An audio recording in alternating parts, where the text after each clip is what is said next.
However you want to, it doesn't make me any difference. You know, whatever moves your heart.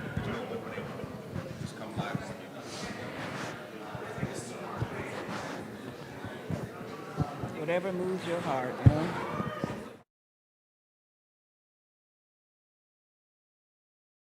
Ask, I said, these people running for the school board, how many have visited the schools in the district that they're going to serve, you know? What's their, so I have a lot of questions about this, but that's okay. I'm here.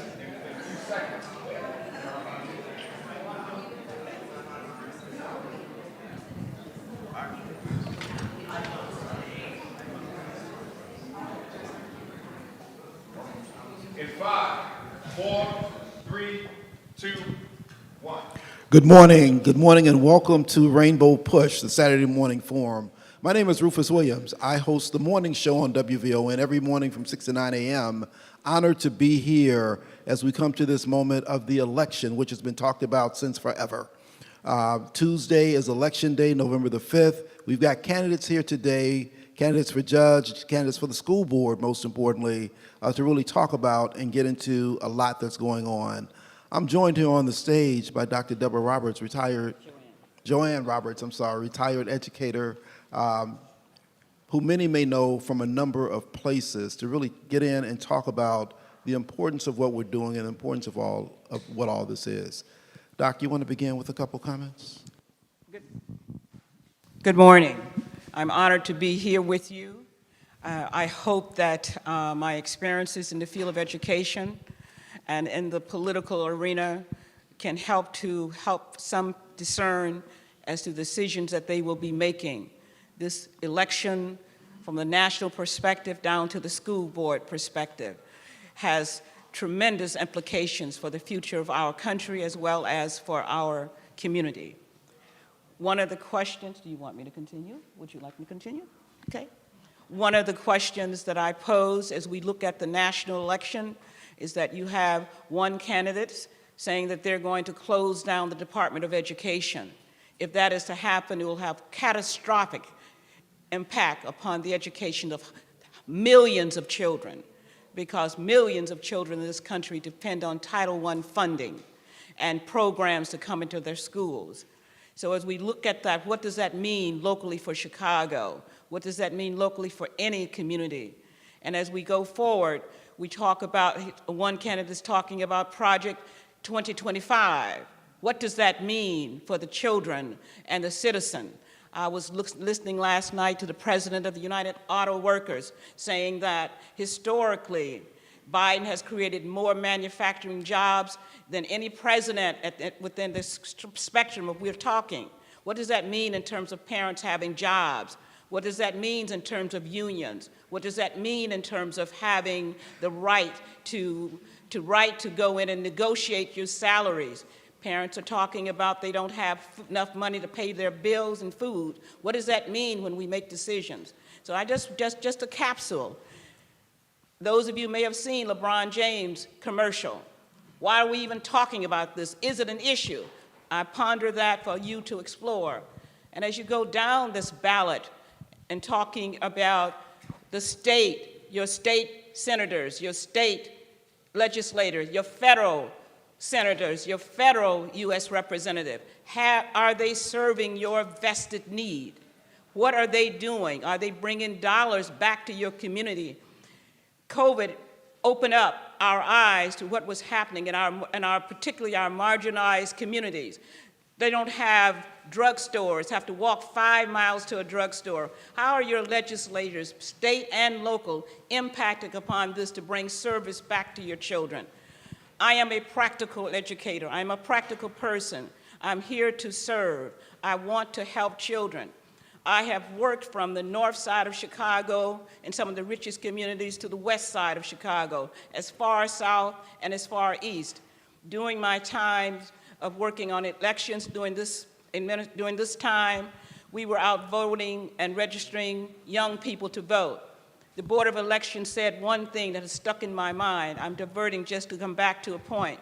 Those students who were registered to vote were on the north side, downtown, and the lakefront. What's happening to our African American students that are still making up 40% of this city, population as well as our Latino students. Who's asking them to vote?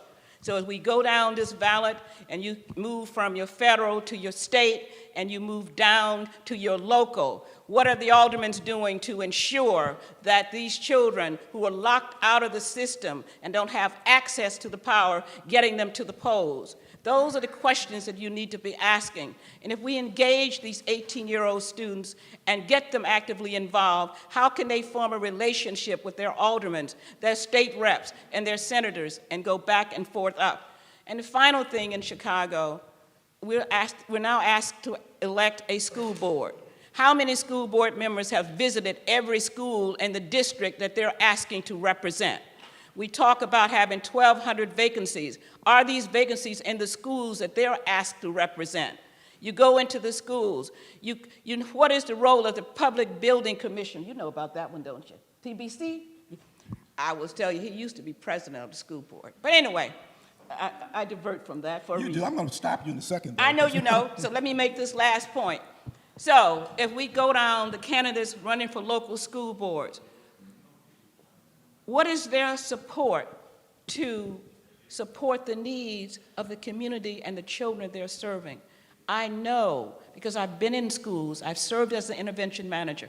There were schools that needed books. There were schools that needed to be painted. There were children that needed supplies. And children would say to me, Dr. Roberts, why are you coming out doing all this? Nobody else cares. So I'm going to end on that. So there's been, as you know, much talk about the top of the ballot. We all have heard everything about, more than we ever want to know about Donald Trump. We've learned over the last almost 100 days much more about Vice President Harris. But what we know is that much more gets done with the voters, the elections, the offices that are below that. And certainly the conversation about all politics being local is real. And so you heard some of that as my colleague spoke earlier, but we do have, importantly, we've got voters, we've got elections for the House of Representatives. The president can't get anything done if the Congress doesn't get it done with them, so that's important. We've got candidates for Senate who are running. We've got state races that are important, county races, certainly the state's attorney's race. There's hardly one that's much more important to us than that one. So we need to know who's on the ballot and we need to talk about that. There is a slate of judicial candidates, and when we really look and talk about what this country may be, and if you've listened to my show, you've heard us talk about fascism. If you haven't listened to my show, then what's wrong with you? But we've talked about it, and we've talked about what it means and the difference in these candidates, and it matters because one of the two places that's important is the judiciary. What happens, who legislates those laws, and how does it matter as those laws get interpreted? The other place is the press, the media, of which I happen now to be a member of. So we'll try to maintain what we can do in those spaces. And certainly, when we look at the judges, we're talking about judges who are either being retained or judges who are coming in for the first time. The only others are those who are appointed. So we really need to understand who, what, where, and why we have these people who are making very significant decisions about us, about our families, and about our community. So I'm grateful that all of you are here this morning to get into all these things. And as Dr. Roberts spoke, this is the first time that Chicago will have an elected school board. It will not be a fully elected school board until 2026. There will be 21 members beginning in January. This time we get to elect 10 of those members from 10 different districts throughout the city. The mayor still has responsibility for the schools. The mayor currently appoints the 7 members of the school board through a very phenomenal vetting process, which he goes through. He appoints the 7 members of the school board. Going forward, he will appoint 11 members of the school board, 10 members, 1 from each district, and he has the opportunity to appoint the president of the school board. In 2026, all 21 members will be elected. This is new for Chicago. It's different for Chicago, and it's important to understand who is in these places. The one place that we have missed that we really should have paid a lot more attention to was the district lines that are drawn. How were those made, and is it really representative of the people who would need to be there? This was done downstate, it was done earlier, it was acrimonious as it happened, but these are places and things that we really have to be engaged, involved, and pay a lot of attention to, because it matters. There are some of these districts that may have as few as 34 schools, and some that may have as many as 115. And so how do you get equity when you start to look at those things? What we'll have to do at this moment is the best that we can, and what we have to do is begin to look and see if things need to be adjusted. The power is with the people. It's up to us to do so. With that, I want to bring up to the stage to join us Bob Fioretti. He is one of the two candidates running for state's attorney, the seat that's currently held by Kim Foxx. You can clap for Bob as he comes up.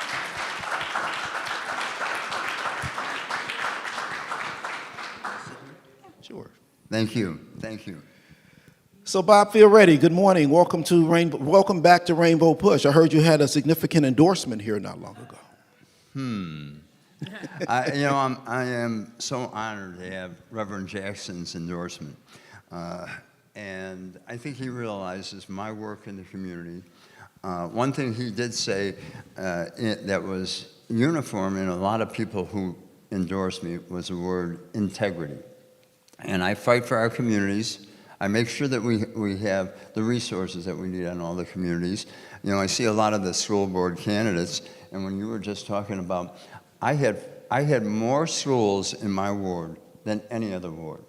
I had 46 schools. I visited every school. I made sure we had the resources. I got 1.2 to 1.5 million for each school. I was the only alderman who stood up against Rahm, against this closure of all the schools. And I had 8 of them on his list. We went and presented evidence on all of them before the administrative judges. Well, Bob, Six of them, though, said, we got to keep those schools open. Let's do this, because I don't want to be presumptuous and assume everyone know who you are, as popular as you are. But why don't we back up? You are running for state's attorney against Eileen O'Neill Burke.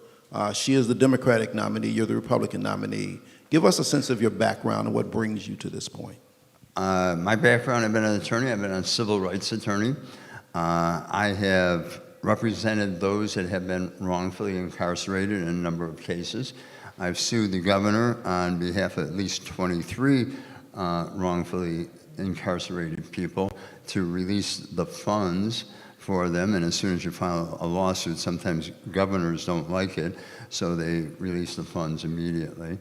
I have probably tried cases in every courtroom in Cook County, every case in the surrounding counties and the surrounding states, both state and federal. So you were an alderman. You're a lawyer, you were an alderman. Talk about that journey, how you go from being an alderman to now being a candidate for state's attorney. Well, when I was first elected, it was 76% African American.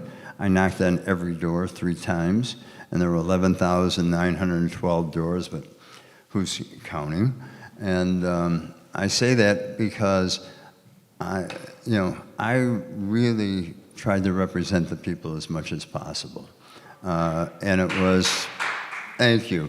And it went from Bronzeville up along the lakefront, all the way onto the west side, far west side, beyond Sacramento. So it was a pretty diverse ward. I studied finance in terms of what I did. I voted against 3 of Daley's budgets, and I voted against 3 of Rahm's budgets. And I say that because how they were shorting everybody, especially when Rahm closed the mental health clinics, I was a proponent to make sure that we open them all up. And so this journey then to now become state's attorney, what it differentiate for us you from your opponent, from Judge Burke?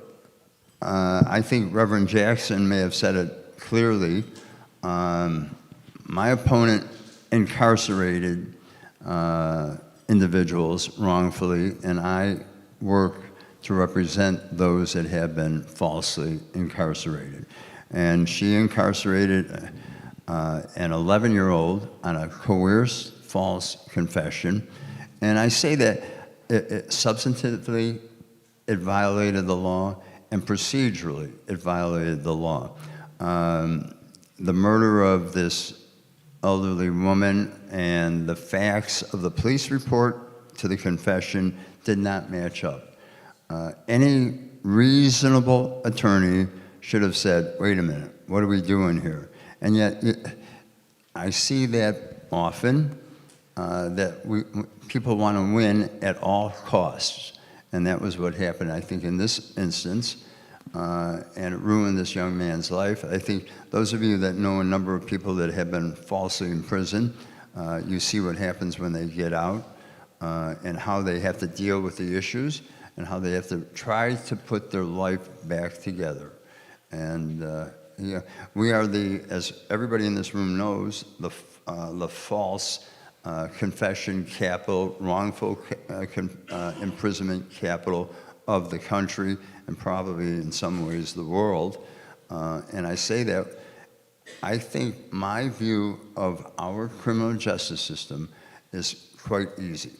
That we have to understand the presumption of innocence, number one.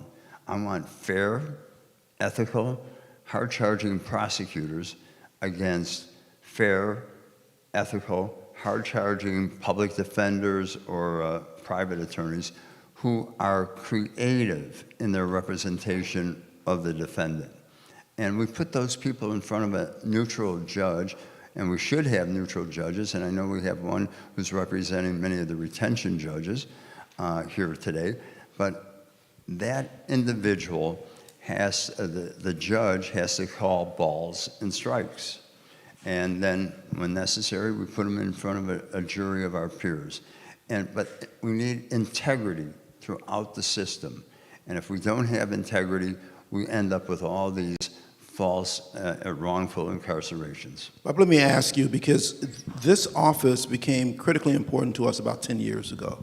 And it was right here at Rainbow Push that we talked about the need to get Anita Alvarez out of office. And it came up at the time of an election, which happened because we then were able to get Kim Foxx in office. And a number of things have happened within that office since then. Talk about your connection, your relationship with the police department, with the more so really with the Federation of Police. With the which The department? Federation of Police. What are your thoughts on The police? FOP has not endorsed me. Many of you know the president is very actively saying and he's pushing Eileen O'Neill Burke, and there's probably a couple of concerns. I think most cops on the beat are, just like everybody in this room. They want to do a good job. But I'm going to tell you, when we're going to have 2,800 people shot in the city of Chicago. We have almost 2,650 now.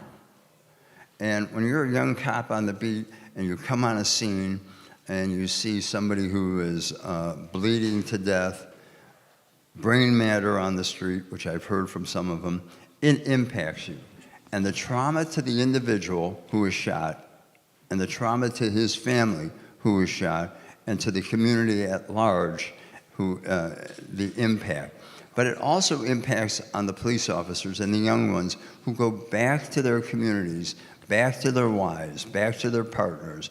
It impacts them, and they all become hardened. And we need a good supervision on each and every one of them. And so I do have a good relationship. I have always been an advocate of good mental health for police officers, to make sure they're trained well. I have been involved under Harold Washington on cases that ended up getting rid of the chokehold in Chicago way before it was a national issue. I was involved in a case under Harold Washington on how we transport prisoners or suspects that were arrested on the street to the station because we were having issues, and how detectives take notes and what they do. Bob, we've got a lot more school board candidates who've shown up, so we're going to... I sure see them all, and God bless them all. Going to move this a bit, but I do have to ask you one final question. You were a Democrat. You are now running as a Republican. Why are you running as a Republican, and what does it mean to be a Republican now and how does that fit with the rest of the Republican ticket for you going all the way up to the top? Well, I think there is, the people here in Cook County and in Chicago specifically are more in the middle. They're more midstream. They're socially liberal, and they're conservative on family values, on faith, and on fiscal responsibility. And I was always accused of being a Republican when I was in the city council because I would go through that budget and say, hey, we've done this, this, and this. I mean, I remember when I organized a large number of aldermen to vote against a tax increase that Daley had, and he blew a gasket, and he said, and you can see it on Let me Daily be more Rant. specific, though. Are you a Republican or a Democrat? Which one? I'm running as a Republican. And so what does that mean about your support of the Republican ticket all the way up to the top? Well, as a Republican, I'm supporting the Republican ticket. But when people get into the ballot box, they can vote how they want. So when we see you as a Republican then and you're reporting the Republican ticket, that means you're supporting Donald Trump. I am supporting the Republican ticket, and I'm going to leave it at that. I think we're smart enough to interpret How's it. that for a Thank- politician once? And it's the only political statement I have ever made. I feel ready. Good luck to you. Thanks for being Hey, with us. as this always, it's good to see you. Thank you, everybody. morning. All right, I'll ask to join me representing the judicial candidates, Judge Yvonne Coleman. Oh. Excuse me, I need to talk before this person leaves. He's right there. Right here, I can tell you whatever I think.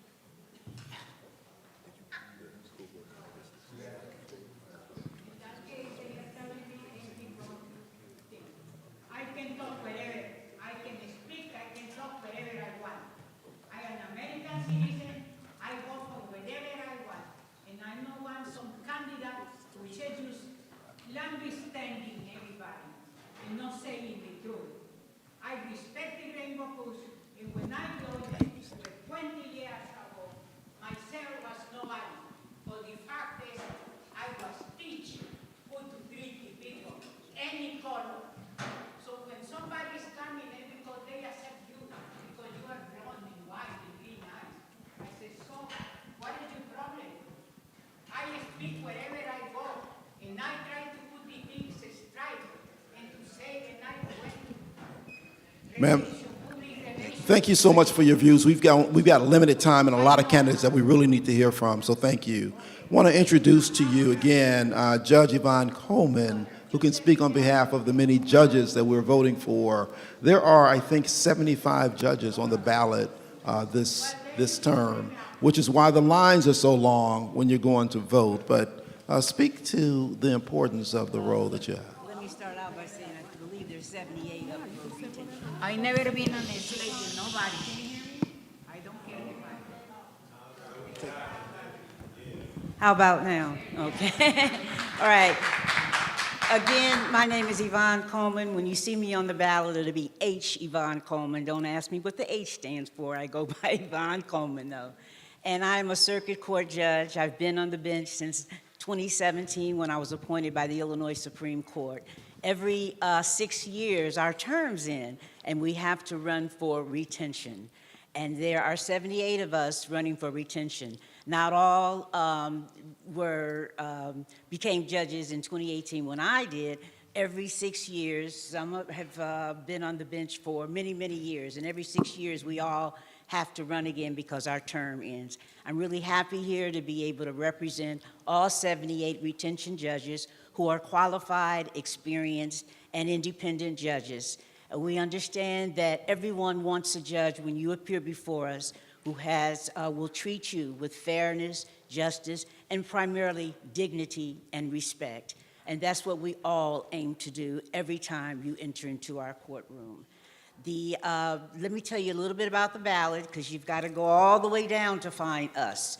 In fact, my number is number 297, so that tells you how many there are on the ballot in terms of the judicial candidates.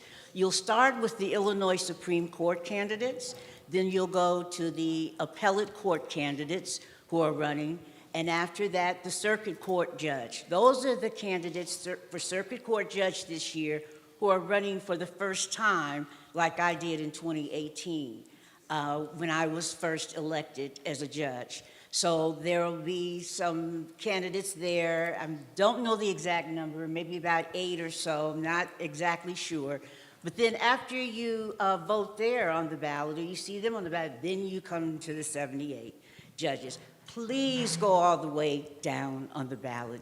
It's very important for you to vote for the judges. As to the retention judges, it's a yes or no. A yes or no. And we're asking you to vote yes for the retention judges. We have to obtain at least 60% of the vote in order to keep our job. So if we don't get that 60% on Tuesday, on December 3rd, we'll be looking for another job. And we all want to maintain our positions, and we all want to continue to serve the public as your circuit court judge. Now, you can find out information about each one of us if you go to cookcountyjudges.org. cookcountyjudges.org. It has our pictures and it has our bios. There are also other online apps and online places, websites you can go to find out about our qualifications, our ratings, and everything else, because we're all been rated and evaluated and investigated by the various bar associations in the area here.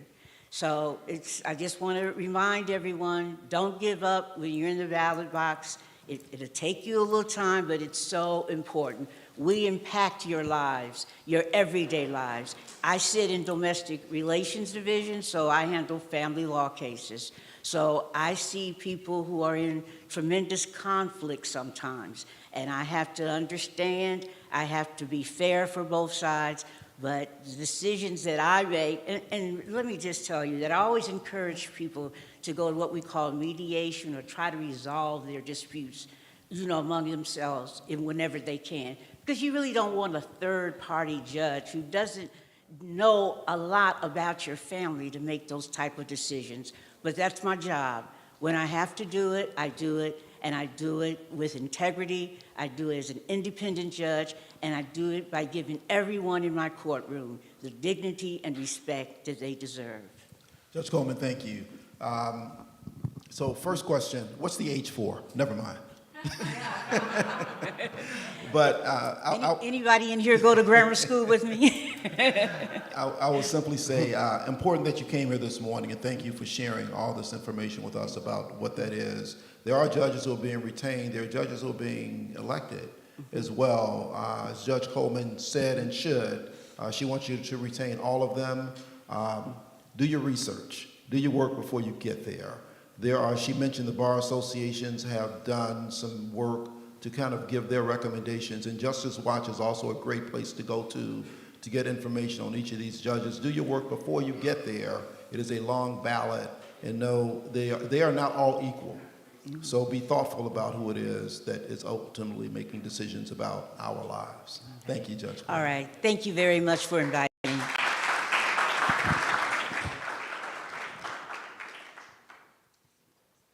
Next up, let's talk school boards. For some reason, school boards have been in the news lately, and I don't know why. But beyond what happens here, beyond the 7 that will be introduced by the mayor, 6 are there. There's still a presidency that's open. We've got this election, 10 members, 10 districts. We've got a number of candidates here this morning, which will come up in the order of which they showed up this morning. So first, Karen, why don't you introduce yourself, tell us what district there is, and why would you want to be on the school board, and why should people vote for you? So good morning, everyone. My name is Karen Zachor. I'm running for elected school board in District 4, so that's roughly Montrose to North Avenue, the lake to the river. I've been a CPS parent, an LSC member, an active volunteer in my community for 46 years, and I just retired from teaching after 28 years. Thank you. Thank you. Go teachers.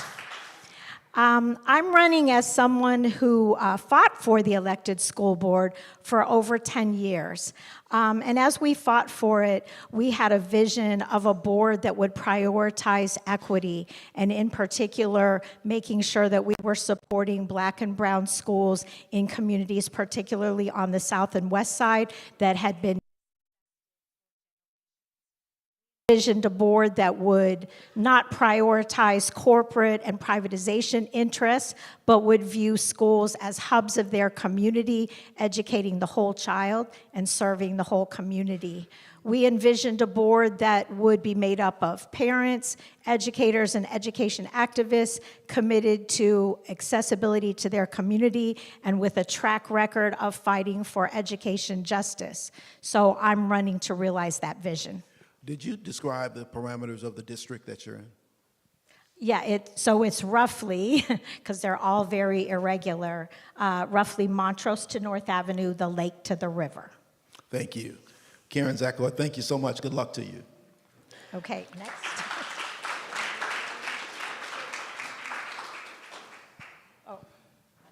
One hot second, if I may be able to interject this morning. Good morning, how are you all? Are you enjoying this Get Out the Vote candidates forum? Are you being informed? Listen, we want to continue doing the work that we're doing, and we need that. How many know that freedom ain't free? We know that freedom ain't free, but listen, we're not asking you to fatten the pockets of anyone around here, but if you know that there's been a Get Out the Vote tour going on, how many know that last month Reverend Jackson was in Columbus, Ohio, he was in Pittsburgh, Pennsylvania, he was in Gettysburg, he was talking to high school students, he was talking to college students just a few weeks ago. We want to continue doing that work. Is that all right? I want y'all to talk back to me. Come on, act like I'm saying something. And I want you all to be able to, if you don't have an envelope, please be a member of Rainbow Push. We don't have a whole lot of these candidate forums. How many school board forums and judicial forums have you been to this election season? We want this work to continue going. So I want you all to be able to get an envelope today. I'm not going to ask you to leave a specific amount, but I want you to leave something. Is that all right, you all? Can we continue the work of the Rainbow Push Coalition? We've got to continue doing what? What's the mission of Rainbow Push? To protect, defend, and gain civil rights, level the economic and educational playing field, promoting peace and justice around the world. So you all do us a favor. Continue to be informed, and as you take something with you, would you leave something with us? Is that all right? Yeah. All right, thank you. Brother Rufus, you're doing it. Thank you so much. Before I bring up our next candidate for the school board, the illustrious Reverend Jackson has joined us in the room. Can you please give him a hand?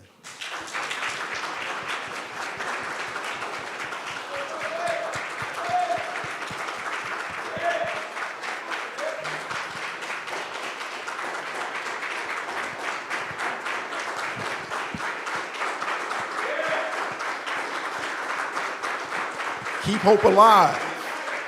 Keep hope alive. Thank you, Reverend Jackson. It's always an honor to see you, always an honor to be in your presence. Coming up next is Shay Rhymefest Smith, candidate for the school board.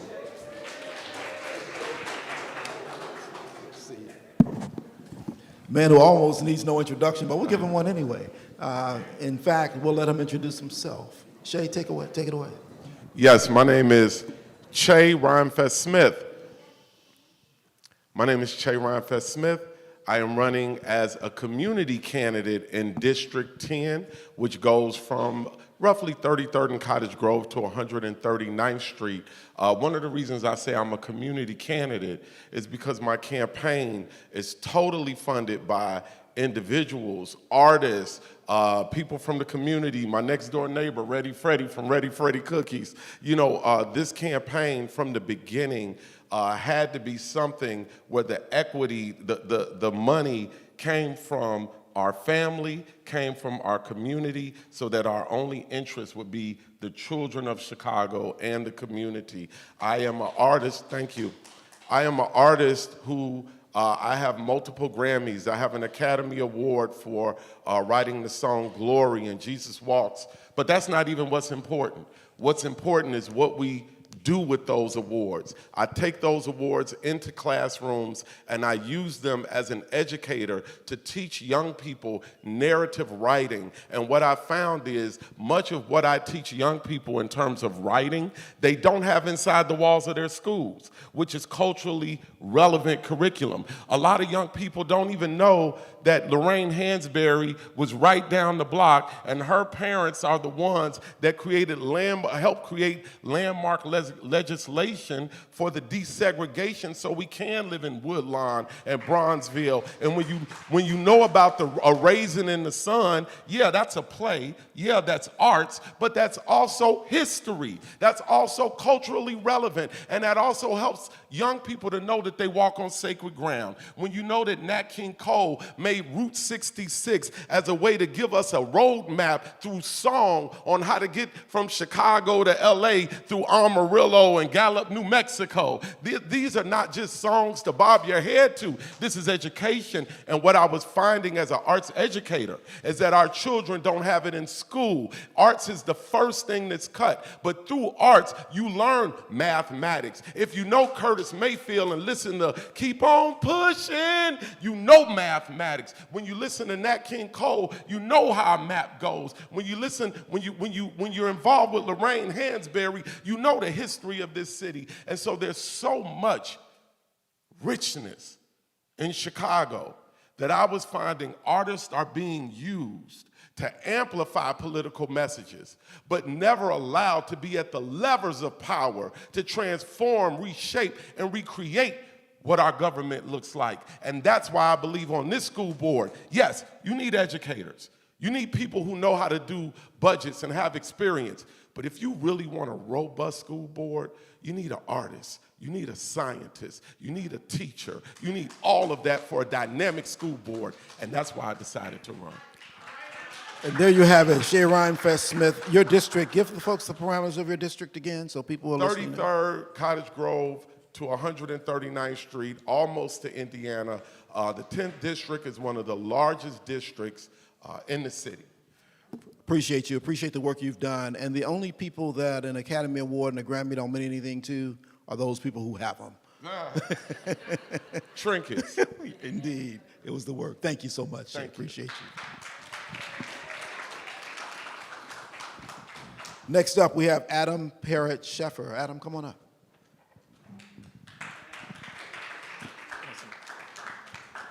Okay, Adam, as others, introduce yourself and tell us why you're running for school board. Give us the parameters of your district. So I'm also in District 10 with Che. So we go from Dunbar to Washington High School, right? So the entire South Side Lakefront here.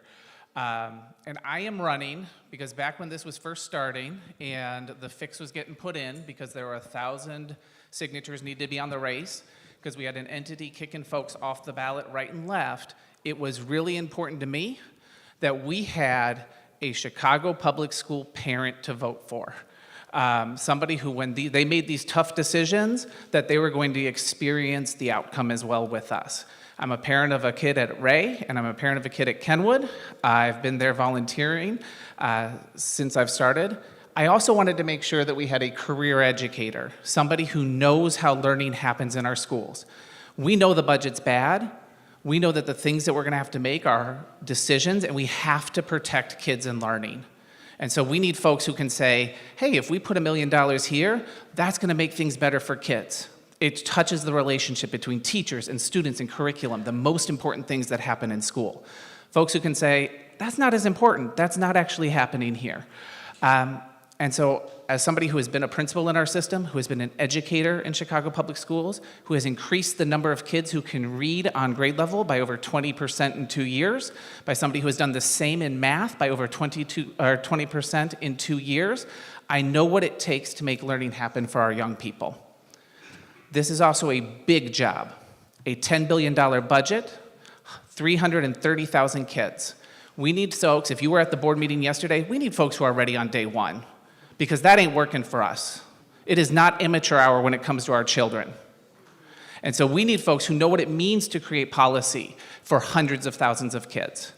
I have worked with the New York City Department of Education to ensure that students with disabilities got access to services in timely ways, have worked with the state for over 200,000 kids with disabilities. I've created policies that have impacted 1.1 million children, 3 times our size. And so when I'm running is to be able to say, we need to have somebody whose kids are in it with us, who have been doing the work every day, who is showing up before this election, who will be showing up after this election in our schools. Someone who can make learning happen, and somebody who has done this work at scale, because we are a diverse city, and that is our asset, that is our superpower, and we need to get it done for our kids. Adam, is there any particular group that's supporting your candidacy? So I am a proud independent candidate who is supported by 72% of my donors. 72% of the people going out there for me are teachers and educators. I do not have special interest money. I do not have elected money because this is about kids, and I don't think there's a politician alive outside of Tony Preckwinkle who has taught folks and they've learned. So I am proud to be an independent educator-funded candidate. Thank you. There is this guy in the office of mayor who says he taught kids, though. Next up, Jessica Biggs.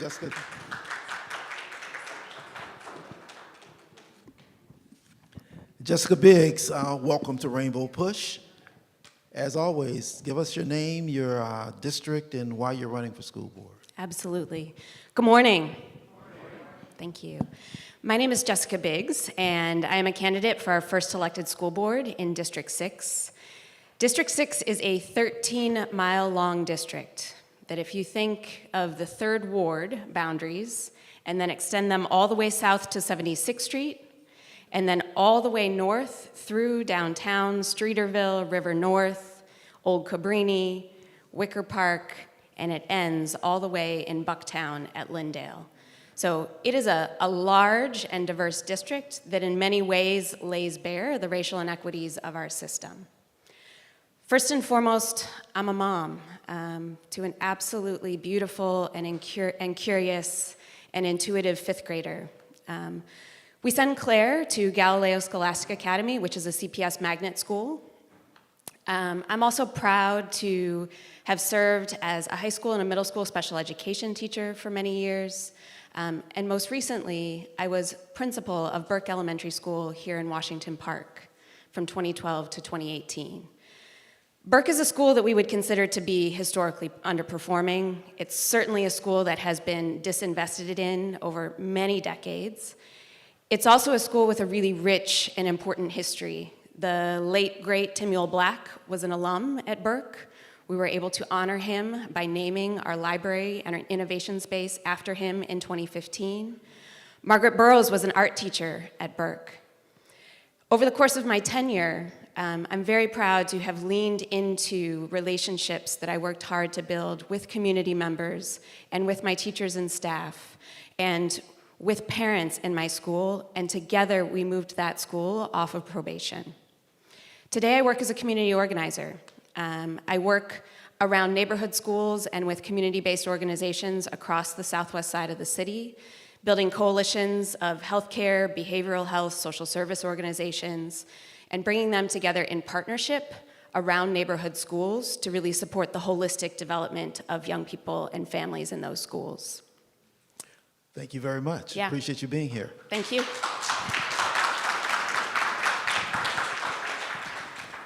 Next up is Lynetta Thomas, who's running for school board as well. Lynetta tells me that we met sometime before. Hello, everyone. I'm Lynetta Thomas. I'm running for Chicago Public School Board in the 9th District. And yes, I have met Rufus before. I actually was one of the students that fought Rufus Williams and CPS back in 2009 for the closing of our 50 schools. So I'm sorry that this is the second time we meet. But now that what I fought for, I'm now going to be a part of to make sure that we get the change that we wanted back in 2009. I'm running because the students weren't listened to, the community wasn't listened to, and the teachers weren't listened to in 2009. And I want to make sure that changes. I want to make sure that the community is a part of what CPS is, because the community was always supposed to be a part of it and never was supposed to be taken out. We should have a seat at the table when it comes to our policies, our budgets, and things that affects our children. Our school has been strategically disinvested in, especially in the 9th and 10th district. I want to make sure that we have special education programming and funding in the school. For me, that means mental health awareness and trauma awareness, because everyone knows Chicago Public School students, especially on the South Side, go through a lot of trauma. We are filled with PTSD because I was one of the students that was at Percy L. Julian when Blair Holt was murdered.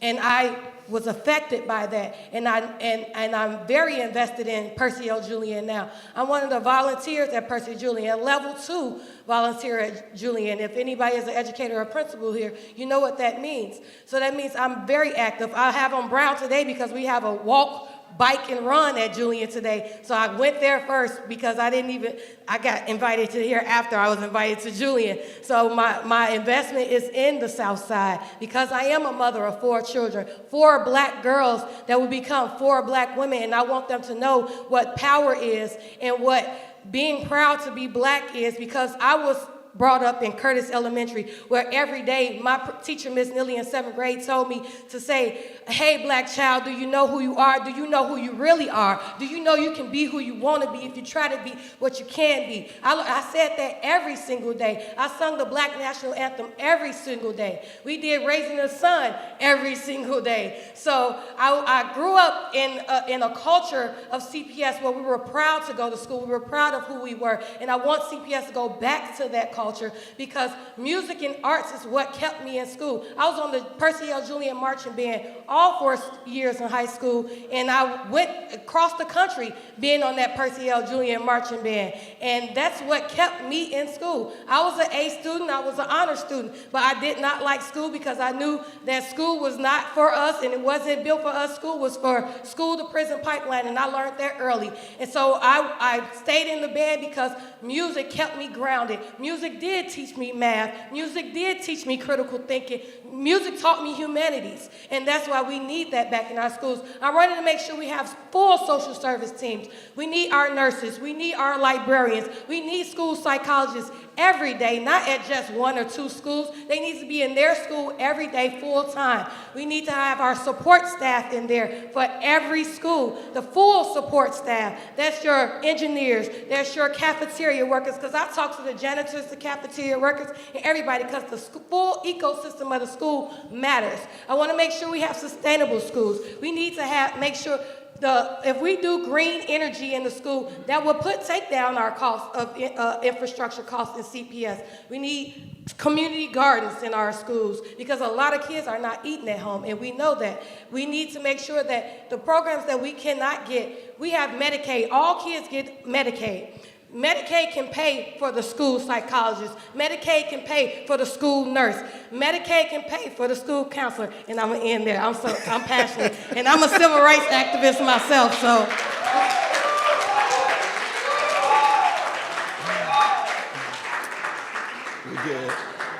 So I want you all to imagine what it was like when she came to the school board meeting at 17 years old. Come on up, Danielle. Let me, just for clarity, though, I was not around when 50 schools were closed. Have a seat. That wasn't me. That was a different discussion. And you've been busy since you got out of high school. 4 kids.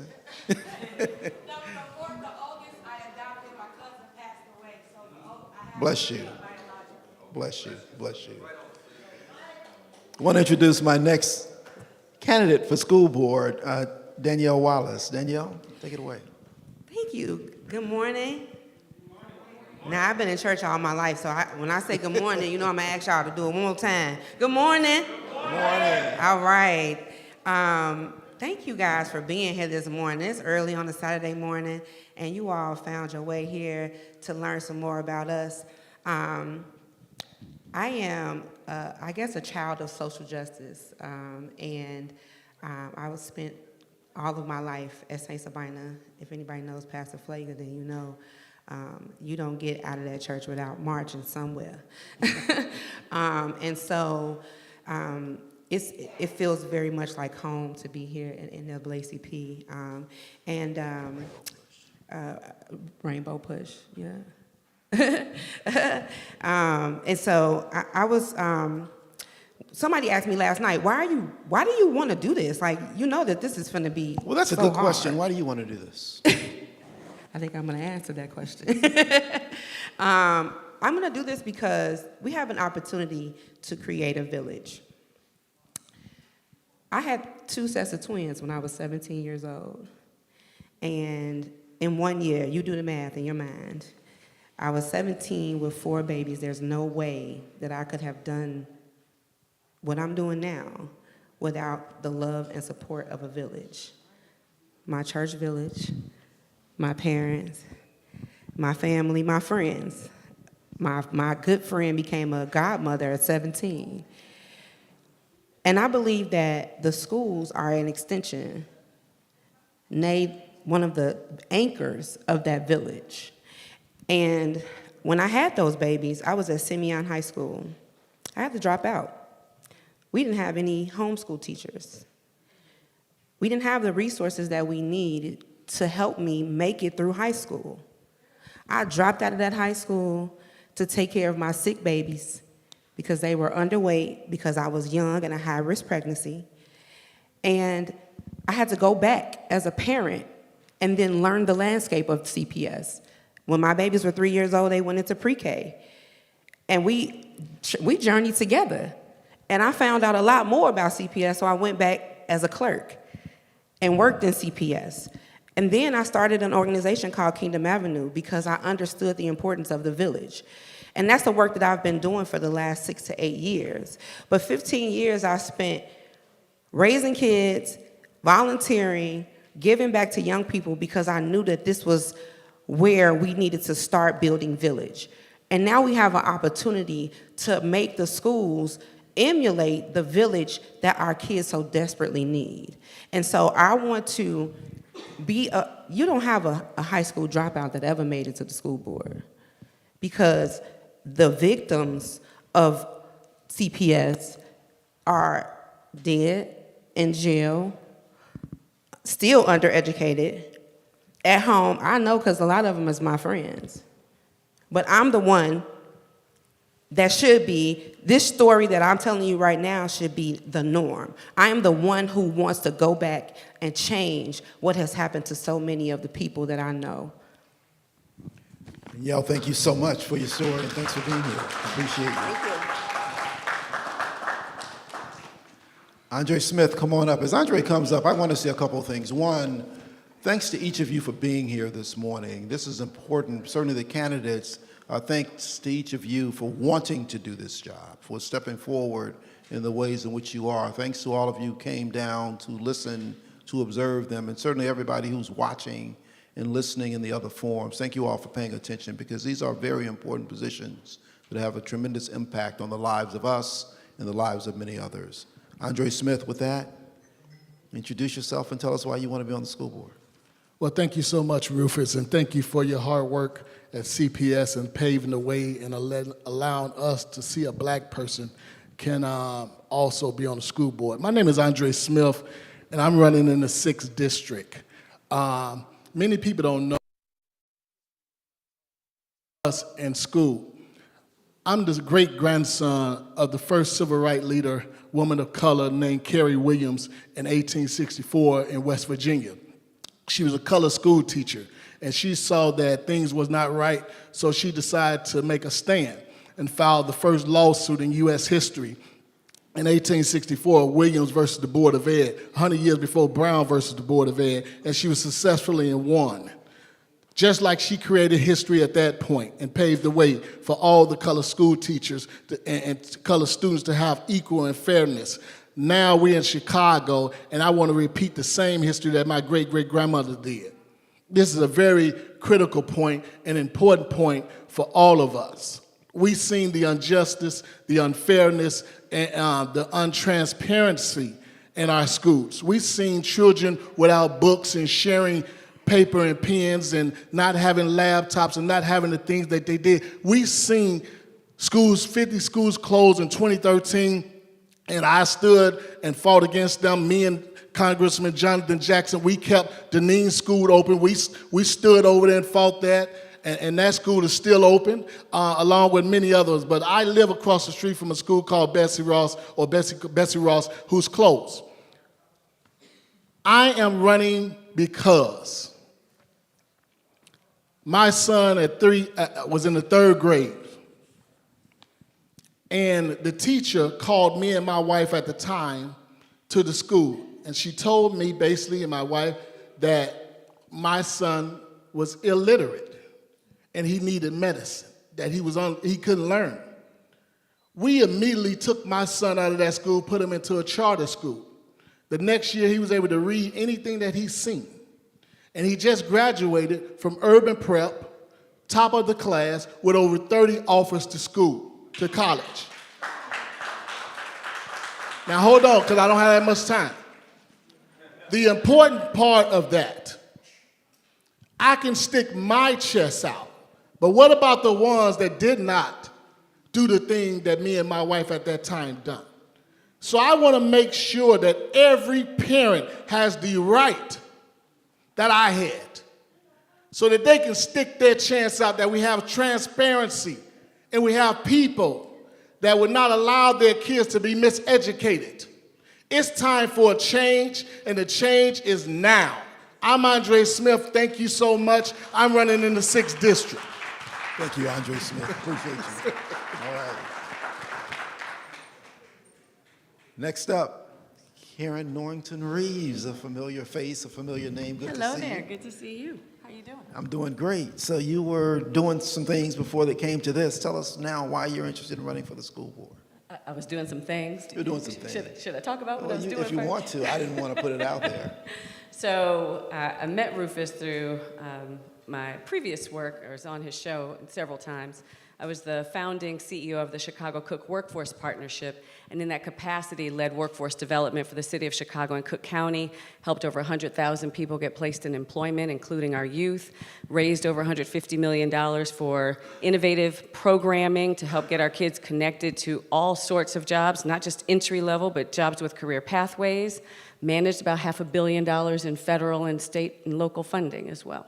Doing some things. Doing some things. So why do you want to be on the school board now? So I'm running for 2 professional and 1 deeply personal reason. Professionally, I'm also a former teacher and an attorney. So I began my career in education, 1st through 5th grade bilingual education, and years before I started at the Chicago Cook Workforce Partnership, I worked for an organization called Innovations for Learning, and we brought kindergarten through 2nd grade literacy programs to schools throughout the city of Chicago, several in the 10th district where I'm running. And we paired the schools up with corporate partners to help make investments into the schools, but we also brought in an evidence-based literacy program to help increase reading scores and connect the kids with reading buddies from those corporations who served as partners with them. The reason early childhood literacy is so important to me is because it prepares you for success in life. If our kids are not reading and writing through kindergarten and 2nd grade, they struggle with school throughout, right? And it sets them up for failure later on. If you can't read and write, you can't get a job. You can't take care of yourself. You can't earn a solid income that gets you out of the persistence of poverty and generational poverty. And so it's really important that we invest in kindergarten through 2nd grade literacy. They build prisons based off of 3rd grade test scores, right? So we've got to focus there. That's 1. 2, what I just mentioned, career and technical education. We only offer career and technical education in 12 to 15 high schools within the city of Chicago. And I call it, it is this battle where they put out an RFP and the schools have to apply to have career and technical education. Every single school should have workforce development that prepares our kids to take care of themselves after high school. We are failing our children if we're not doing that. And I believe, just like in Kentucky and in other parts of Illinois, we have to start preparing our kids for careers in 6th grade, where they figure out, who am I? What am I interested in? What am I really good at? How does this translate into a long-term career? What's the training I need to do in order to have that career? That's 2. Number 3, my deeply personal reason, I'm going to try not to cry. 8 years ago, I adopted an amazing child who is now 12 years old and in 6th grade, But when she first came home from Haiti, my daughter was born without eyes, and I say she was not born without a brain. But if I had done what CPS told me to do, which was to put her into what essentially was a refurbished storage closet with 2 children for her start in education, my child would not be in the 98th percentile right now, right? And so I am also in this race for parents like me who had to navigate the IEP process, and I am a former attorney and a teacher, and I found that process overwhelming. And if it's overwhelming for me and my education and my resources, what is it like for the average parent in school? And we have 20 to 25% of our kids who are special needs kids within CPS, and we need someone on the board who brings the richness of experience that I'm bringing and will also be an advocate for those special needs families. Karen Norrington Reeves, thank you. Thank you. Next up, Anusha Thatakura, or close. Perfect. Thank you. And her name is Anusha. Yes, it is. Anusha, welcome to Rainbow Push. Welcome to the forum. Tell us about yourself and why you're running for the school board. Thank you for having me. Good morning.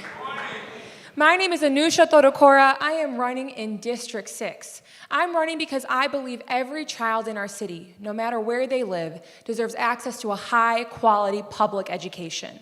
And we're very far from that. Education is a part of my own personal story. My parents moved to this country from India in the 90s because they wanted to pursue higher education opportunities. And the number one factor that they were considering when they decided where to move was where me and my brother could have access to great public education. So they raised us in the suburbs, and I never once had to worry about whether or not I could walk to school safely and whether or not the education I would get would be excellent. And I didn't take that for granted, because growing up, I would go to in the summers to India, visit my grandparents and my aunt, who's a school teacher. And the schools where my aunt taught at had chalkboards, and little else.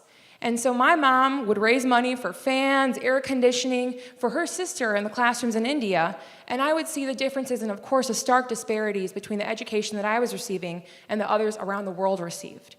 Education is a part of my story in organizing and in politics. I started in high school as an organizer. Later, I became a middle school math teacher at a bilingual school. I still volunteer with CPS as a debate coach. And my day job, I run Citizen Action Illinois, which is the state's largest and oldest progressive policy and political coalition. I am proud to have worked with Rainbow Push on several initiatives to protect and expand voting rights in Illinois. And I'm thinking a lot about that now, as this weekend, there's 35,000 Illinoisans who will not be able to vote in the elections this year because they are currently incarcerated. And when you think about the deep connection between our injustice system, our criminal injustice system, and our education system, at my day job, I fight to reform that, to restore the right to vote for folks who are currently incarcerated. And I think all issues in our society, and especially with criminal injustice, have connection to public education. When we have strong public schools, we have safer communities, we have a better economy, and we all do better when we all do better, and that starts with education. So I'm running because I believe that every child deserves access to a great public school, starting with preschool. We need to invest in early childhood education where it makes the most impact. We need to invest in after-school programs like debate, the program that I help run, or sports, music, and arts, which are currently being slashed across CPS because of our budget deficit. And we need to invest in school safety and wellness. And school safety means different things in different parts of this district, which stretch from Wicker Park to Englewood. It's safety from bullying and harassment. It's safety being able to walk to school without the threat of gun violence. It's safety in the sense that our buildings are 83 years old on average, and our kids are breathing in mold, exposed to lead, and asbestos in their schools. We need to make sure that our kids have a safe place to learn. I don't think that there's a more important investment that we can make as a community than in our public schools. And I'm really proud to have the endorsement of Reverend Jesse Jackson, of state leaders across Illinois, including Treasurer Mike Farrix and Attorney General Kwame Raoul. And I'm looking forward to bringing my experience in policy and advocacy to secure the state funding that CPS needs so that every kid in our city has access to a fully funded public school. Thank you. Anusha Thodakura, remind us again which district you're running in. District 6. District 6. Thank you for all of your work. Appreciate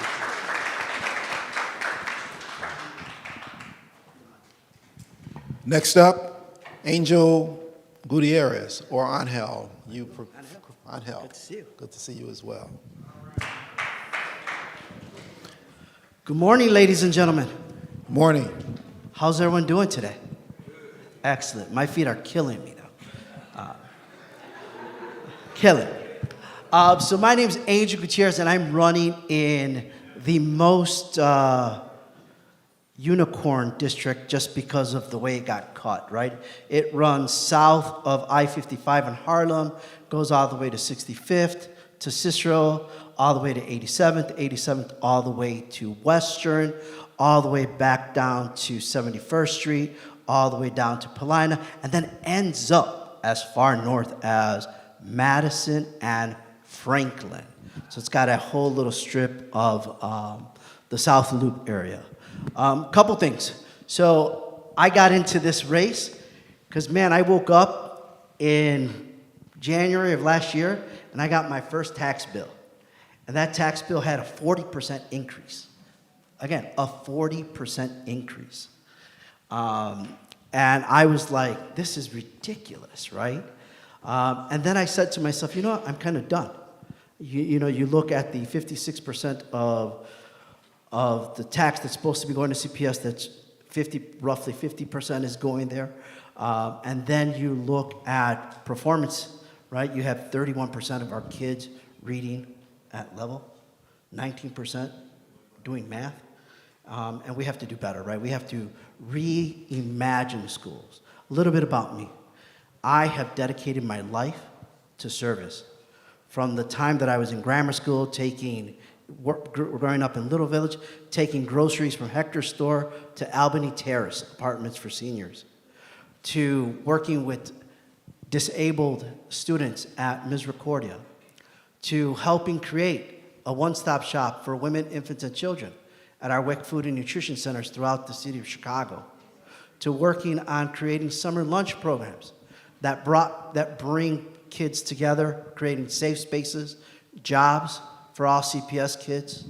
The three things that I'm running on. One, making sure that all our kids have great school experiences, right? And that has to start from before K, so pre-K, all the way to 12th grade, right? Making sure that those experiences are all great. Second, governance. Governance. And spending a lot of my time helping nonprofits build their structure and their infrastructure.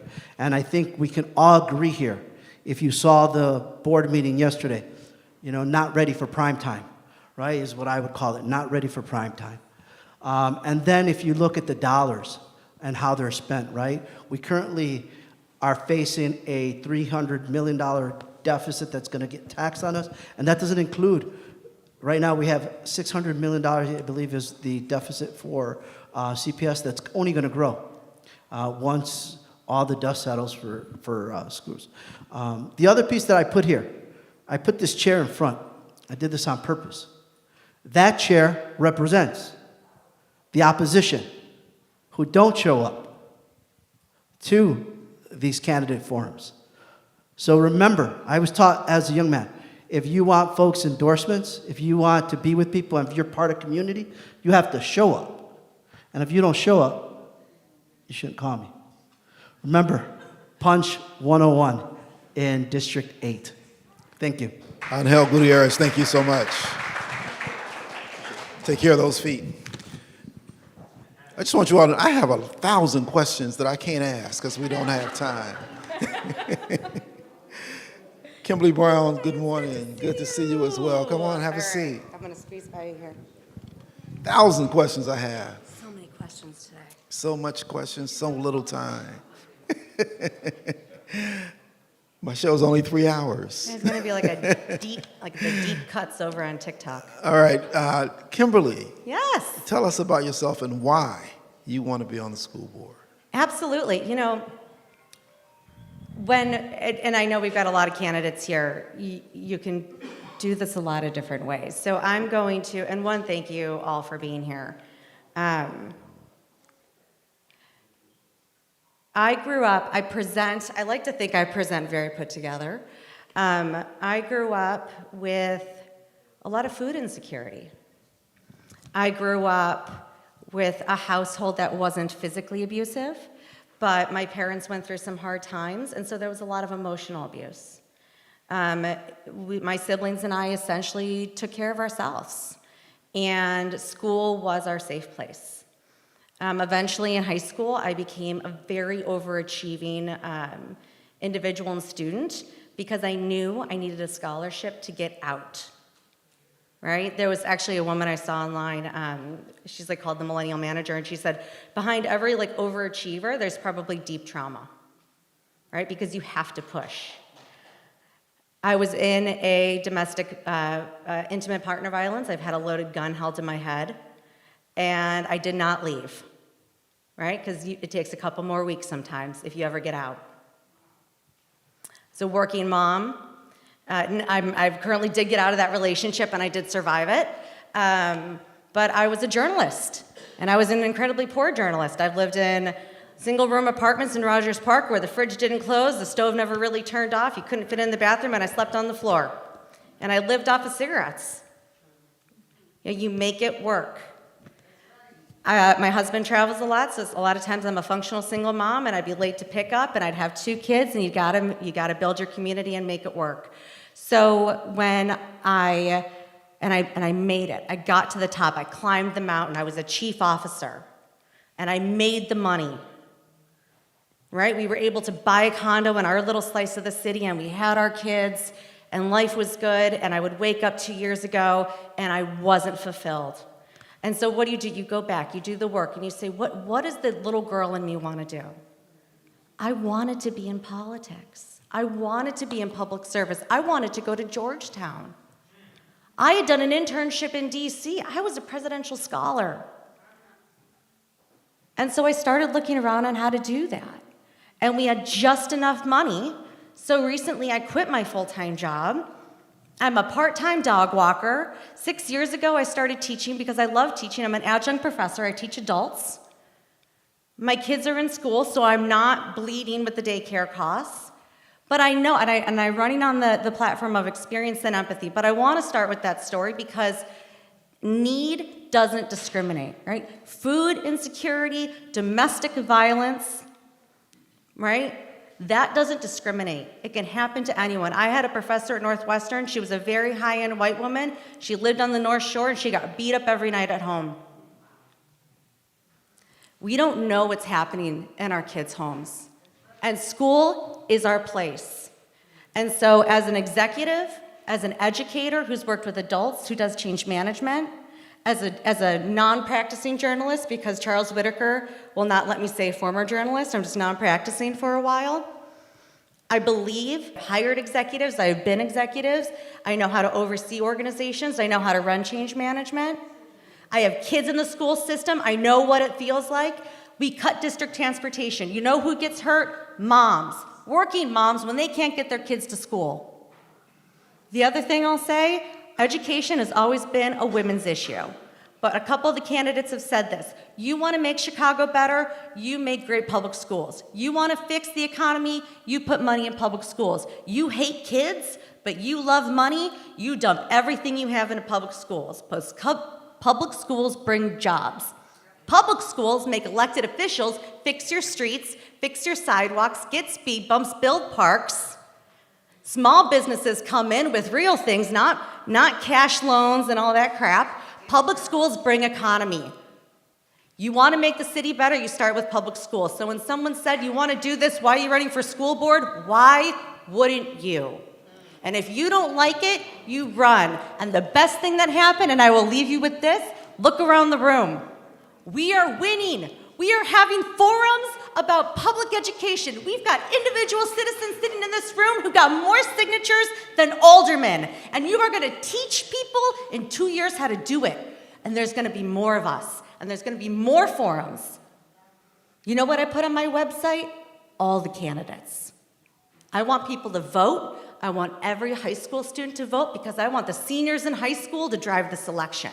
And if not this year, I challenge every board member to pass a policy that when you sign up for senior year of high school, the first thing on that table is a voter registration card, and keep that school open on November 5th so when they walk in that door, they vote before they go to class. So the high school seniors are the ones picking their school board in 2 years. And if I don't win, I want to not win because of a choice, not because they didn't know. And I want people to run for local office.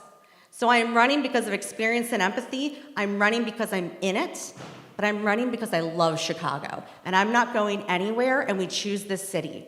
And this is not just for Chicago. We are the 3rd to 4th largest school district in the country, and the other candidate in the world. People are watching. We have the global stage. If not us, then who? And I am watching, and I am so, so excited that we are rising to the challenge. Thank you, and thank you all for being here. Thank you, Kim Brown. As I said, 1,000 questions. I just have to ask you one, though. Yes. Phenomenal story. You said you survived off cigarettes. So this is actually a thing about cigarettes. It makes you, like, you lose your taste buds, and it kind of like ruins your stomach, so you think you're not hungry, and then you don't have to eat as much, and you think you're just naturally skinny. And then when you quit smoking, which I did over a decade ago, my sister told me, she's like, Kim, when you quit, you are going to gain weight. And I went, I am naturally skinny. I don't think so. No, that's a fact. You can like, smoke cigarettes, and you can get by on very little food for a while. Let's be clear, this is not an advertisement for smoke. smoking cigarettes. Do not smoke. It is I terrible just for needed- you. And just needed to also, ask. here's the other thing. Cigarettes are very expensive now. Food is cheaper than cigarettes. Thank you. Good luck, Kimberly. Next up, Joseph Shukukani. Hey. Yusuf Shukukani. Yusuf Shukukani. Nice to meet you guys all. Close. I appreciate it. My name is Yusuf with a J, Shukukani, and I'm really excited to be here. Thank you guys for having me. Talk to us. Tell us why you want to be on the school board. Yeah. And which district you're running for. Of course. So I'm in District 5, going against G2 Brown. Not to worry. In 2026, our districts will be split, and you can have both G2 and I on the board because he's 5A, I'm 5B, and I think that's always a plus. So I'm running for school board on for a couple things, and District 5 is in the west side of Chicago. I'm relatively newer to Chicago, and let me back up even further. Rainbow Push Coalition, the reason I'm here is last winter, you guys did an event for Gaza, and as a Palestinian, as somebody who's lost 20 family members who were just bombed in their house, it meant the world to me. And I just want to say thank you to Push Coalition. There is strength in unity. And I'm really proud to be at this organization where I feel like you guys really manifest that and welcome me in, and so thank you so much. Thank you. Want to know about school board? Yes, please. Yeah, so this goes back a little bit. So I studied accounting in undergrad. I went to Michigan State for law school. When I was in law school, I was recommended to read a book. It's called The Color of Law. And this book tells you about the different ways laws were created to segregate black and brown communities into certain areas in which they receive a lot less resources than other areas. And it just opened my eyes. And as a lawyer, as somebody who comes from a background where I don't really always feel represented, when it comes to our legislatures and whatnot, I was like, this is something I want to write about. I wrote about education inequality in America and the disparate impact it has on black and brown communities when I was in law review. I studied that for 2 years. I researched that. Moving forward in 2020, I started a nonprofit. I was like, I'll create a nonprofit. We'll focus on education inequality in America. It's called Unified Under Hope. It's a 501c3. And what we do is we provide supplemental tutoring and mentoring services to students in lower socioeconomic areas. All across Michigan, we've worked. We haven't worked here in Illinois. I hope to one day. I moved to Illinois in 2021. I met my wife here. So I would say love followed me, and then love keeps me here. Both love for my wife and love for the city. I always wanted to be in a metropolitan area. I come from like a suburb in Michigan. And I'm more of an extrovert, if you couldn't tell. So, this is a really great city. I get to connect with a lot of people every day. But when I started that nonprofit, we are all volunteer-based. We don't receive any income from doing the work that we do. And so sometimes it's hard to scale up when you just have volunteer-based. It's hard to always have that volunteer and that moving change. So the impact that we can create is on a relatively small scale. So fast forward until, this past year, Chicago has its first school board race. My wife's like, you should run. You're passionate about education. You wrote about education inequality. You care about the system that we're in. We want to raise a family here in Chicago. We want to take a proactive approach towards the education we hope our future kids one day receive in this city. She's like, so do it. I was like, but how? She's like, I don't know. That's on you. You got to figure that one out. And so I'm trying to figure it out. Look, I haven't had the best race. I'm not on the ballot. I'm a write-in candidate. Yusuf with a J, Jousef. And I would just put S for the last name. If you can write it down before you go in, otherwise it's really hard to write in. My parents are like, you have no shot. They did not give me a political name, but it's okay.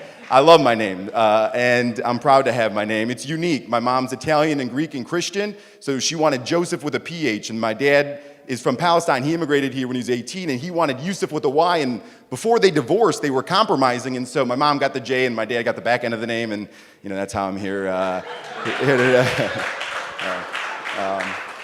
I really appreciate you guys. Thank you. Yusuf, thank you so much. Thank you so much. Appreciate it.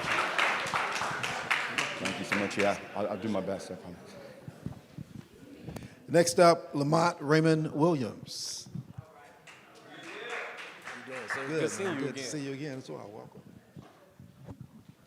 Last time I saw you, you was about to shoot a jump shot. Did I hit it? I think you did. We're going to say you did. I did. I always hit my jump shots. Lamont Raymond Williams, no relation. Talk to us about who you are, where you're running, and why you want to be on the school board. Most definitely. Good morning, everyone. Good morning. We could do better than that. Good morning, everyone.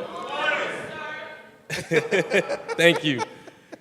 So my name is Lamont Raymond Williams. I'm running for Chicago Public School Board out of the 9th District. The 9th District goes as far north as Canaryville, as far north as Pershing, and it goes all the way down to the edge of the city to the southwest through Mount Greenwood, all the way through Pullman to the west side of the Roseland community, and everything in between. So we have Inglewood, Washington Heights, Auburn, Gresham, Ashburn. I can keep going. There's a lot of communities that make up. We pretty much have the whole south, southwest, south side of Chicago. Okay. So why are you running for school board? So I'm running for school board for several reasons. Before I really get into why I'm running, I want to ask the audience just a question. Clap if you believe our students deserve better.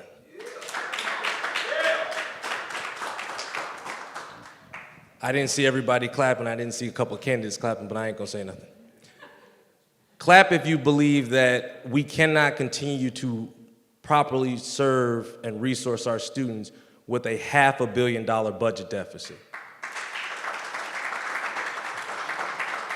Now, to my audience members who might not be parents or who might not have students in CPS, clap if you think that continuously asking our taxpayers of Chicago to pay more and more and more in property taxes, but not see a return on investment in public education is fair. Nobody clap, because everybody agrees it's not fair. So I'm running because I am a proud product of CPS. I attended Clissold Elementary in the 9th District. I went to Ogden Elementary in the pre-IB program, and I went to Lincoln Park High School as an IB student. I've lived my entire life in the 9th District. I grew up in Auburn, Gresham. I currently live in Ashburn. And I'm running because not only do I live in my district and I interact with my district every day, I'm an active mentor. I've been mentoring, tutoring, coaching since I was 15 years old. I currently mentor with the 100 Black Men of Chicago. We mentor specifically young black boys who I believe are probably the most underserved population in the city of Chicago. And many of my mentees go to CPS schools. I'm an active chaperone at Wacker Elementary on 99th and May. I interact with these kids every day, and I can tell you that they are not receiving the type of education and resources that they deserve, and we're not seeing that return on investment as taxpayers and members of the community. A little bit about my background. I know many of you in this room because not only am I an attorney who's been practicing for over 10 years, but I also serve as Chief of Staff and General Counsel to Cook County Commissioner Bill Lowry. So I have a pretty frequent contact with Rainbow Push, and I've worked with Rainbow Push on several initiatives, including the census back in 2020. But I'm also running because, everything I'm not makes me everything I am. I'm not being funded by any special interest groups. I'm not being tied to any special interest groups. So that means that I'm independent and I'm tied to you all as a community. I'm tied to you all independently, which means when you come to me for the truth of what's going on at CPS, when you come to me for solutions for how we get out of the CPS mess, you're gonna hear the truth and you're gonna hear straight talk from Lamont. You're not gonna hear some script. You're not gonna hear some talking points that somebody has paid me to say. You're gonna hear what's really going on at CPS. And I'll leave you with this, the last thing. All the candidates who are running are all running for the right reasons. I mean, we're all here for the students. This is an unpaid position. Nobody's getting rich off of running for the Chicago Public School Board. Nobody's making money off of it. It is truly unpaid. But we have to get away from just sitting here talking to you all and giving you all talking points. My campaign has centered around solutions. Everybody has a why, very few have a how. And the how is gonna be our plan to get out of this. So if you've been to any of these forums where I've had the pleasure to speak to the community, you've heard me speak time and time again about my how, about how we need to close the loopholes with the state lottery funds that were supposed to go towards funding public education. As I talk to you now, there are 11 exceptions under that law which allow them to take money from our public education and give it to other things. If you've heard me speak before, you've heard me talk about our federal funding. We receive federal funding at CPS under at least 3 different acts that are aimed at supporting our low-income students and our students with special needs and our diverse learners. The Every Student Succeed Act, the Individuals with Disabilities Education Act, and Section 504 of the Rehabilitation Act. And I'm not gonna put anybody on the hot seat, but if there is a young, up-and-coming, hotshot new congressman sitting in the audience that would like to talk more about us partnering together so that we can get more federal funding, I would love to speak to that congressman. And I think he's doing a fantastic job. Congressman Jackson, that's you. And so I say all that to say, thank you. I say all that to say, I'm running for the 9th District. I'm Punch 103. I'm Lamont Raymond Williams. But really, my campaign is always focused on these 4 words, and that's simply that our students deserve better. Thank you. Thank you. Appreciate you. Good luck. So Mon said last time he saw me, I was shooting a jump shot. Haven't shot a jump shot in 15 years. So it's been a minute. Come on up, Miguel Lewis. Good to see you. Nice colors, nice chain. Thank you, sir. Thank you very much. It's like something representing 1911. I don't know what that could possibly be.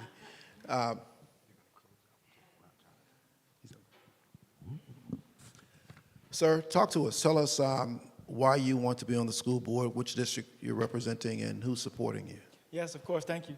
I'll get into all that, but the first thing I want to say is thank you to the Rainbow Push Coalition for bringing us here.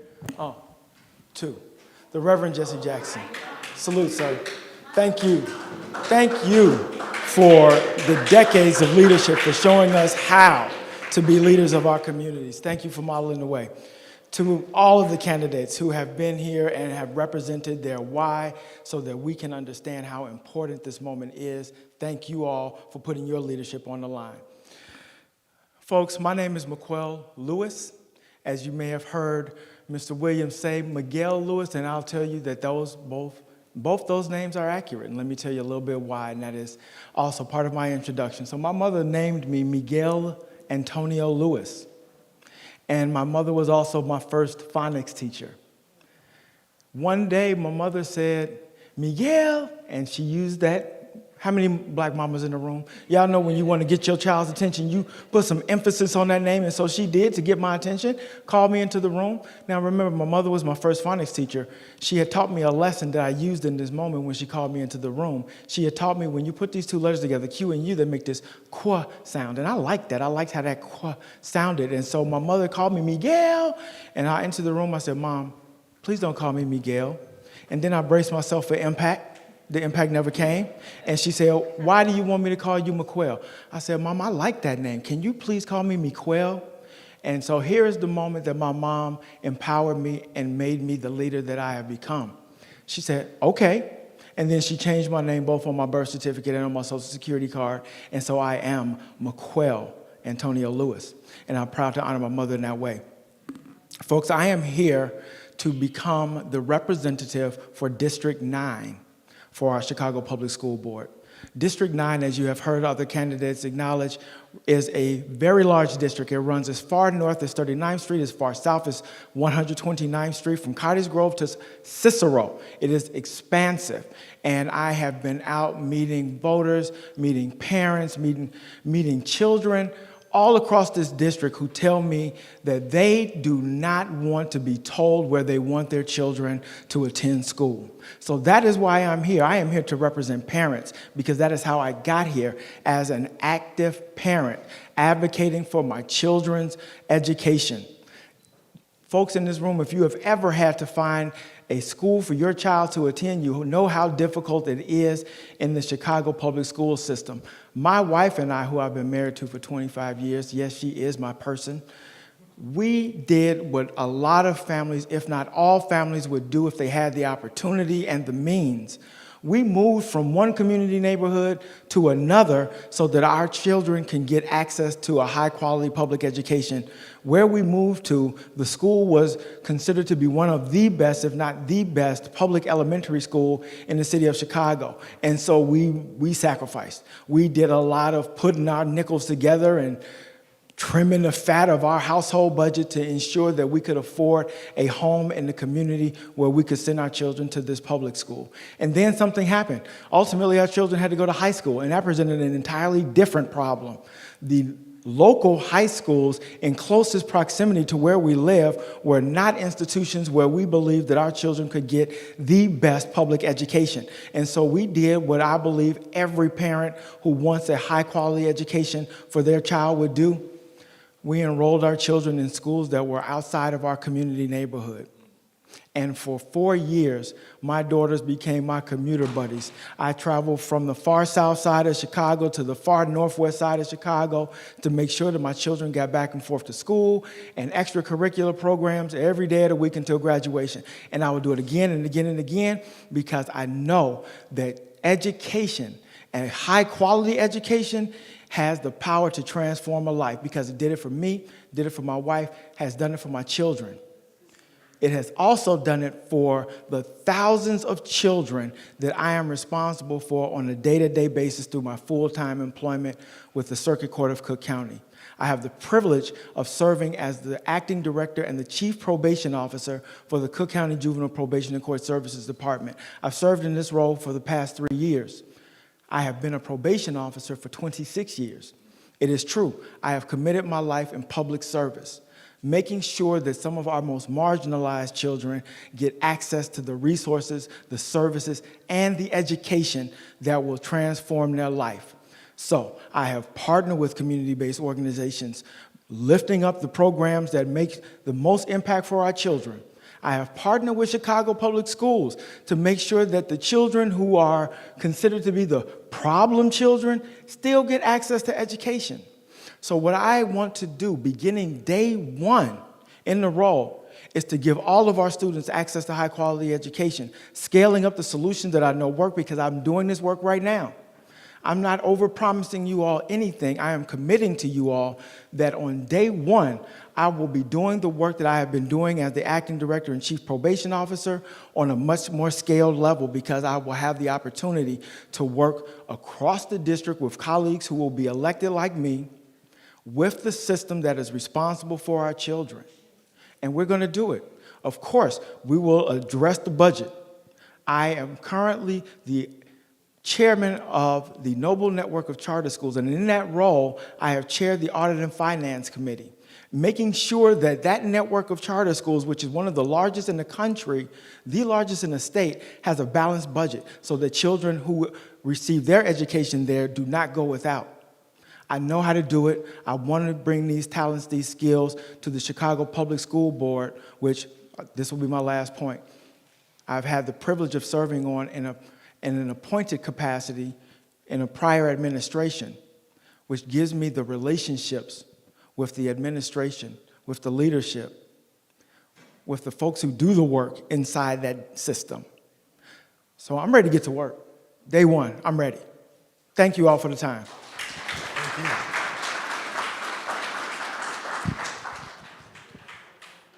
And with all that, he's also a noob. Look, that was our last candidate. Ladies and gentlemen, please give a hand to all the candidates who came here today.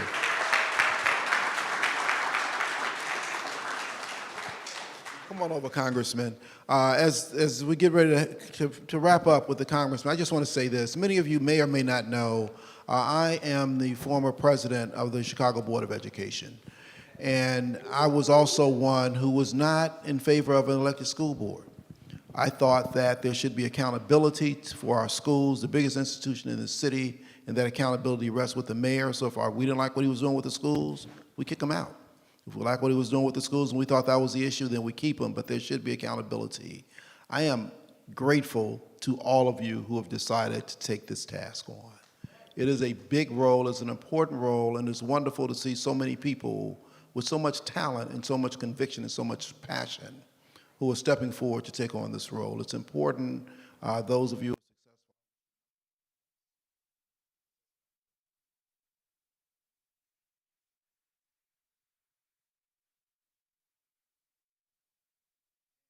just know I understand what's going on, so I'll be talking about it on my show. So we'll be watching good, bad, and different.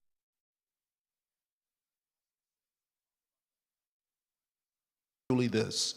There are people who have much more engagement, much more at stake with our school system, and not necessarily for the benefit of our children. And that's what it should always be, and that's what my concern was. Those who were moneyed, those who might have reasons to want to be in the room when the negotiation is going on, would be those people who could put the most behind it and effectively do more for them than they would do for our children. That was my concern. So as you move into these roles, please make sure that if you do nothing else, and no matter what you do, let's please keep our children first.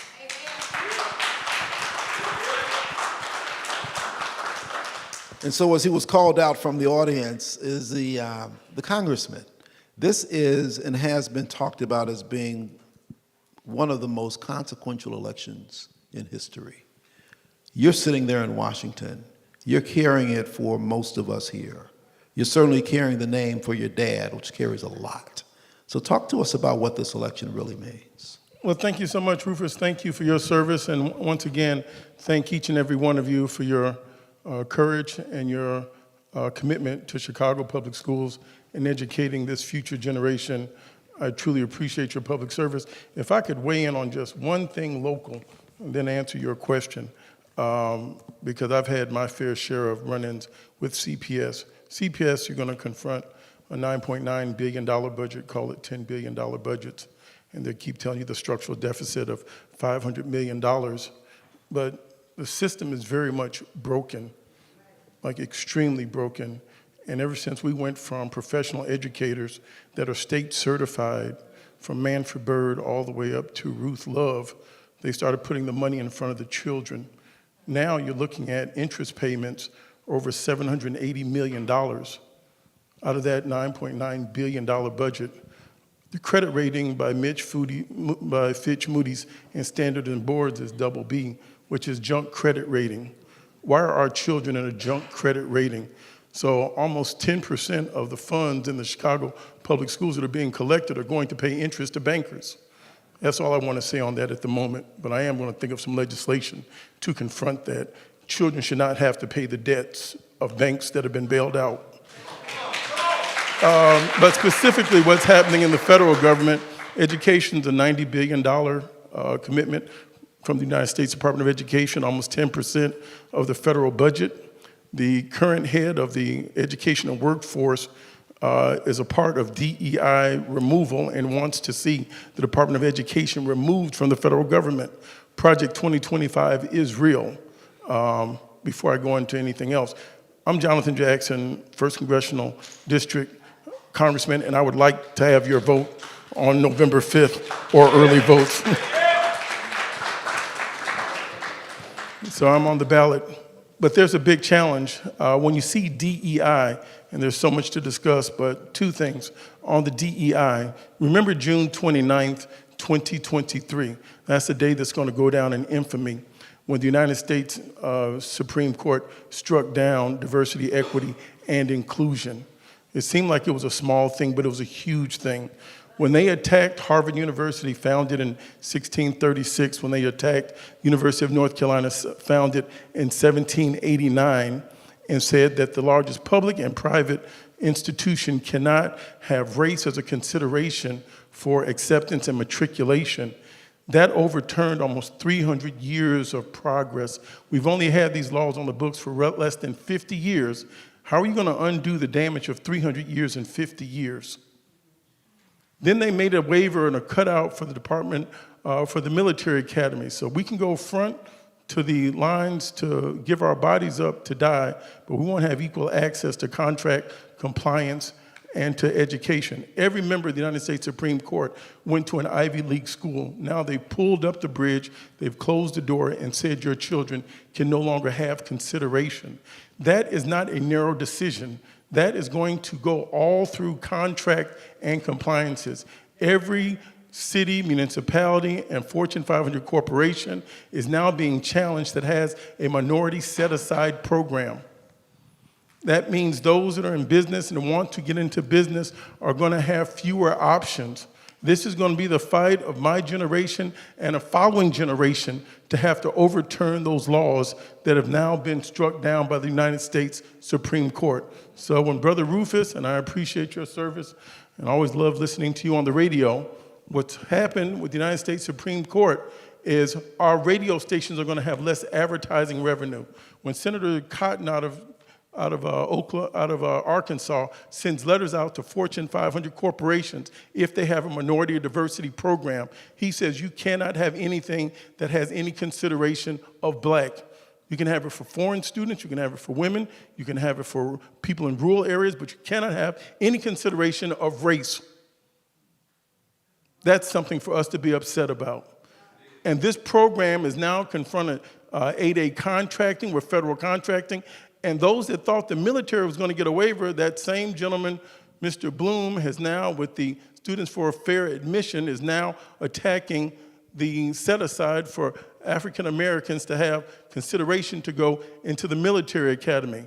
By the way, Colin Powell was an affirmative action candidate and hire. So this isn't stopping. On to Mr. Donald J. Trump, one of the most vile, foul figures in our lifetime. I liken him to the P.T. Barnum of the Political Circus Act that he is confronting now. When this man has shown and has been convicted of violence towards women, sexual assault by Ms. Jean Carroll and other persons that have come forward, and he continues to use language, and before there is physical violence, there's verbal abuse. And what he's doing when he says putting a gun and directing it towards Congresswoman Liz Cheney's head, that's violence. African American men face the most challenges on gun violence.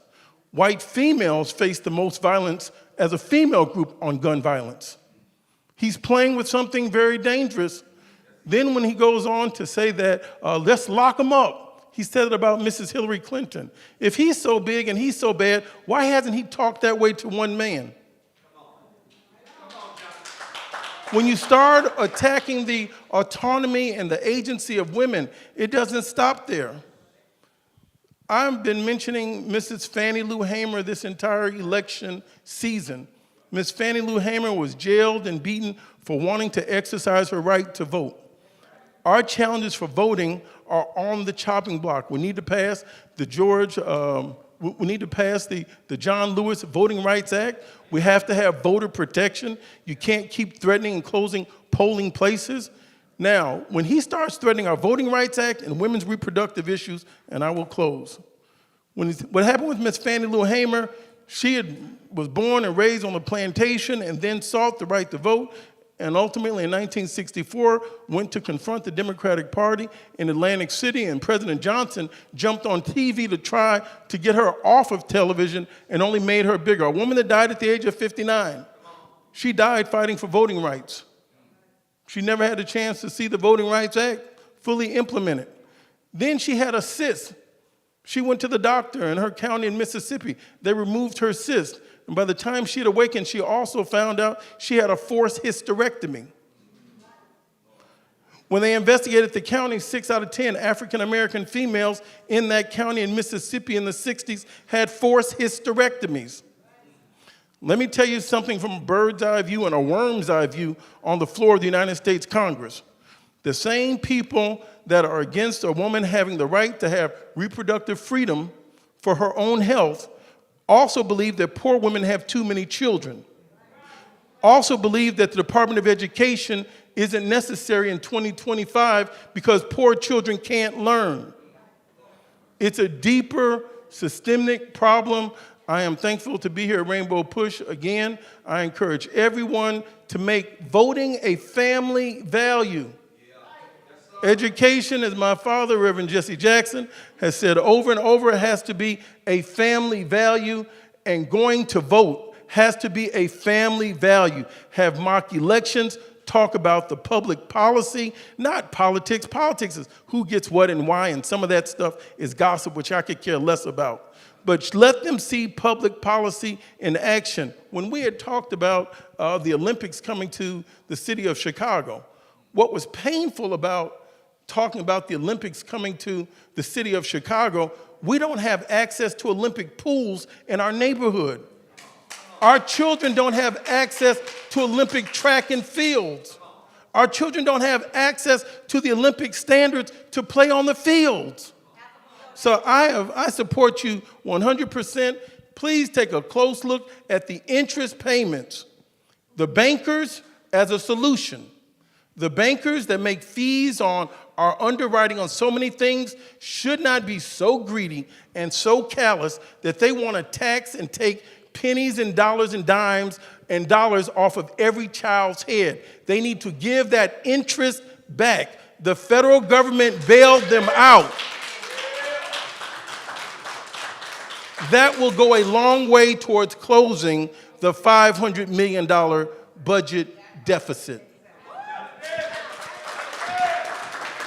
It's,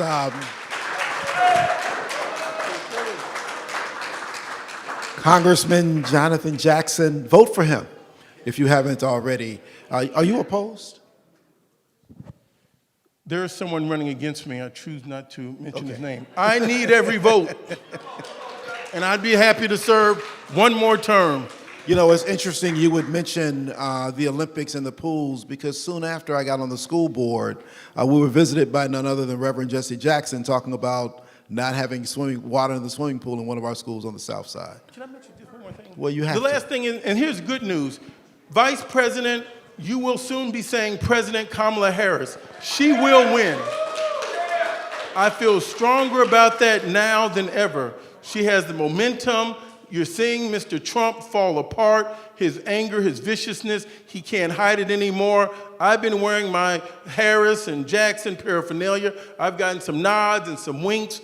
This man is a danger to women and to our society and to our world. But what's going to happen is, and you're going to hear from this, and we're going to talk more about this, you're going to hear about the 12th Amendment. This is where the shenanigans are going to begin. You're going to hear about the date December 11th. They're going to try to hold up the certifications of states so this can be thrown back into the Speaker Johnson so he can make sure certain states don't have the right to send in their electorates. He's going to do the same shenanigan again, this time with more precision. Look out for December 11th when they try to invoke the rules behind the 12th Amendment. And let me say this. I truly do hope you all have an opportunity to listen to my show, because we really get out some good information. Last week we did talk about the proliferation of guns that have happened. We talked about the NSSR, which is the lobbying issue group for the gun industry, and how many more guns are now in society than there were in 1994. I was encouraged to learn that black folks got a whole lot of guns. So even when we start to think about when we get to December 11th and all these other places, I felt good. I think we're going to be all right. And I'm glad everybody else heard it as well. Look, thank you all again for being here. This is critically important. Pam Morris was here earlier, our gospel partner on Sundays. Make sure you check her out. And all the candidates, please come up front. Let's take a picture with the good Reverend while he's here as well. And thank you all for coming. Look, next week we'll be back. We'll do a post-candidate forum right here at Rainbow Push. Please join us and bring somebody with you. Thank you all for being here this morning.